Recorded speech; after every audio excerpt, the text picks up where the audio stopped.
Hey there, Lindsay here at the Frugal Crafter. Do you dig my earrings? They're tassels. Tassels are so trendy right now. I've seen them in all my jewelry supply catalogs, and they're using them on necklaces and earrings, and they're so easy to make. You don't even have to buy them.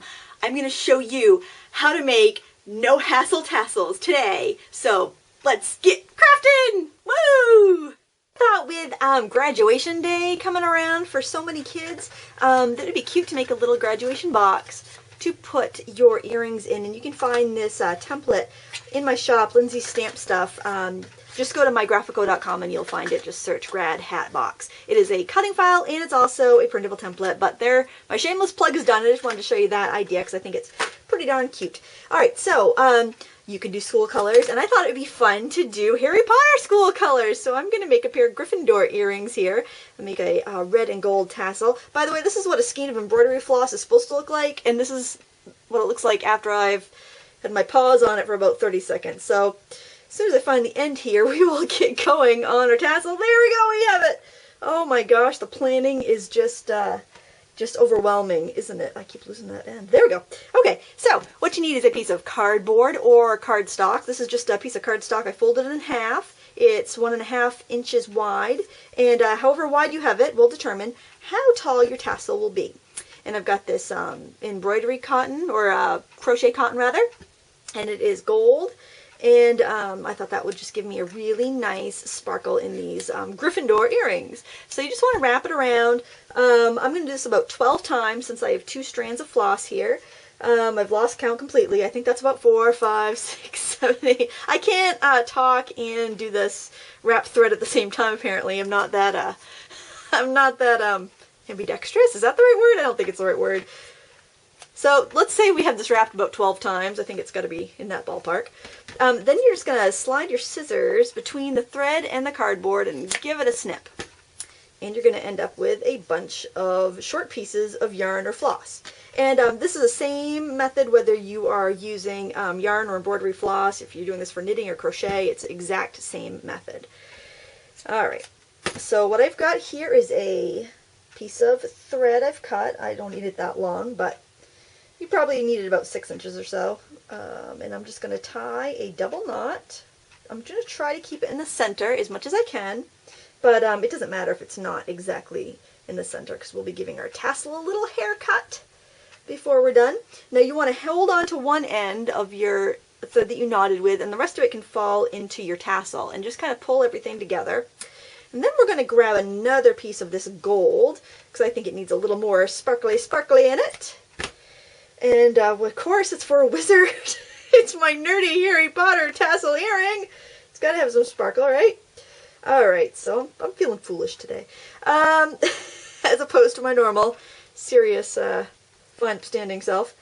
I'm just going to wrap this thread around the top of the tassel to create the head of the tassel. You can make like a little doll with this tassel. You could make a necklace, earrings, whatever you want to do. Embellish whatever. You can embellish a card. It'd be really cute, especially on like an Asian themed card. You could make some fancy schmancy home decor projects, make some tassel tiebacks for your curtains. I'm telling you, you'll want to put tassels on everything by the time you're done. Alright, so after you have it sufficiently wound, or having it so it matches your other earring, they don't have to match mine, but they should match each other. I think I need a few more wraps of that. Wrap it around a couple more times. There we go. And now I'm going to tie the 2 ends of the wrapped thread together in a double knot. This is riveting, folks. I'm sure you all know how to tie a double knot. I've got my string, there we go, in my way.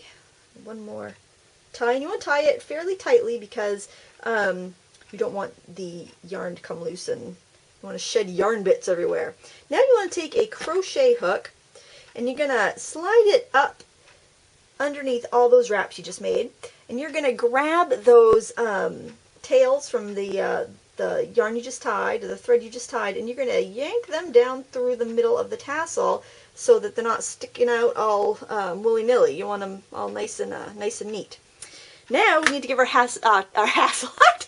This is a no-hassle tassel. We're going to give our tassel a haircut. I slide my felt out of the way so I don't make a mess.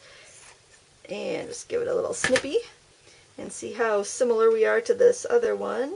I think we might need to take a tiny bit off. If you can hear that on the camera, but my chickens are clucking outside my window. They sound pretty loud to me. Alright, now if you just want to learn how to make a tassel, you don't have to keep on watching, but if you want to see how to turn these into earrings, well, keep on watching. That's easy enough, isn't it? Alright, so you will need an earring wire. I'm using a fishhook wire, and you'll need a bead. You don't really need a bead, but the bead kind of gussies it up a little bit. Now you're going to trim your thread a little bit so you have a nice kind of skinny bit to shove through the bead hole here. Again, I do paint a picture with the words, don't I? Alright, there we go. And first tries the charm. It went right through there. You want to make sure you get a bead with a fairly large hole, or you can use a bead reamer to open it up a little bit if you need to. Then you're going to put the thread through, whoopsie, you're going to put the thread through your finding, the little loop on the bottom of your finding.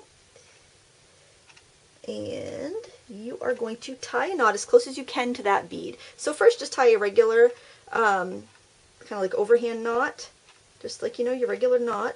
And, oh shoot, I've got like a huge gap here. But if you just kind of pull, you can slide that knot right down to the bead. See, that's why I showed you how not to do it, so I could show you how to fix it. Yeah, it's all part of my ingenious, crafty teachings. So you want to tie at least 2 or 3 of those. Probably 3 is enough. 2 at the minimum, or maybe 3 if you feel like you just want a little extra security there. And give it a nice tug to tighten it. And then, this is a little scary, but you're going to cut this really, really close to the knot. I know you crocheters and knitters out there are gasping in horror, but we're going to put some super glue on that so that the knot doesn't unravel. So I've got my favorite super glue, which is Gorilla Super Glue. I like it because I can use it for a lot of different applications, and it's not brittle when it dries, so stuff doesn't seem to break once you've used it. But any super glue will work on this knot, that's fine. But I don't like to have a bunch of different brands of open super glue because they do harden on you, so this one does everything, so that's what I like to use. And then you just want to set it aside to dry, and then you have some lovely, albeit maybe a bit nerdy, Harry Potter Gryffindor earrings. But you can do it with whatever school of colors, you can do it with rainbow thread, you can do it with whatever you want, because it's just one of those fun projects. So, happy tasseling! Until next time, happy crafting!